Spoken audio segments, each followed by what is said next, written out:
Ashama harka fuunee akkam jirtu hordoftan keenya nagaa keessanii nageenyi keenya bakka jirtan hundatti isiniif qaqqabu. Tole kuni barnoota teekinooloojii afaan Oromootiin Afrikaa Samsing irraa isin qaqqabudha. Barnoota keenya kan har'aa keessatti waa'ee IMO ilaalla jechuudha. IMOon akkuma beekamu namni martuu ni fayyadama. IMOon bara kana keessa yookiin bara 2020 update jira jechuudha. IMO kanarratti kan update jechuudha.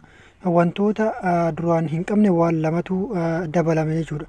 Kanaaf waan baay'ee murteessaadha. IMO keessan kan duraan bilbila irraa qabdan dileet godhaatii deebisaa IMO duraan dileet gootan san buufadhaa isiniin jedha. Kanaaf jechuudha waan asirratti update kana ammoo ilaaluudhaaf yookaan ammoo baruudhaaf baay'ee salphaa jechuudha.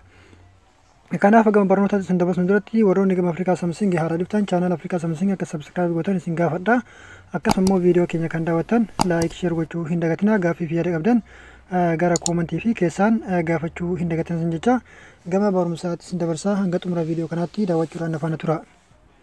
Tole IMO keessan erga ofirraa dileet gootanii deebiftanii buufattanii booda maal gootu ni banattu jechuudha. Namni martuu IMO akkaataatti banan ni beeka. Sana booda jechuudha akkuma isin agartan jechuudha. As sarara sadan jala kanatti argamu kana mallattoo pilaasii kanatti jijjiirame jechuudha. Kanaaf iddoo kanatti kiliikni gootu. Sana booda maal gootu more iddoo jettu kanarratti al tokkoof kiliikni gootu. Sana booda deebitanii seetingis iddoo jettu kanarratti kiliikni gootu. Sana booda IMO account seetingis iddoo jettu kanarratti deebitanii kiliikni gootu. Sana booda jechuudha manage device kan jedhu kana jechuudha waan inni dabalatee dhufe jechuudha. Haaronni duraan asirra hin jiru jechuudha. Manage device kana hin qabu jechuudha. Kanaaf manage device kana baay'ee waan murteessaa ta'edha. Manage device kana keessa wantoota jiru lumaan ilaalla al tokko biratti.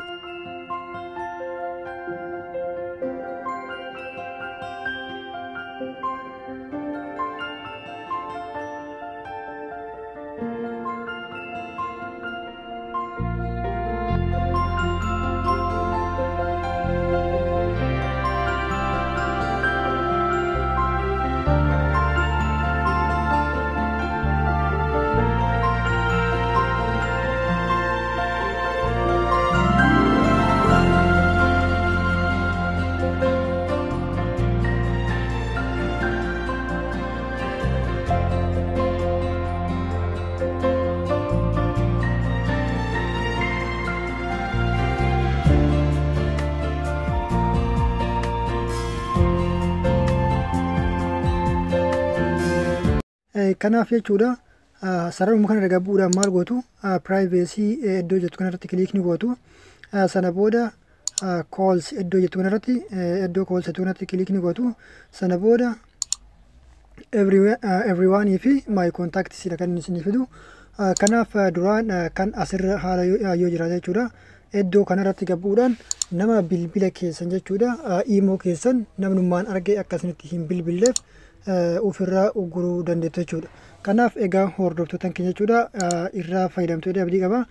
IMO keessan kan duraan bilbila irraa qabdan dileet godhaati yookaan immoo uninstall ofirraa godhaati deebisaa buufadha update godhaa isin jedha. Tole barnoonni keenya kan har'aaf qabannee dhufne kana fakkaata. Hanga barnoota biraatiin deebinee wal geenyutti nagayaatti.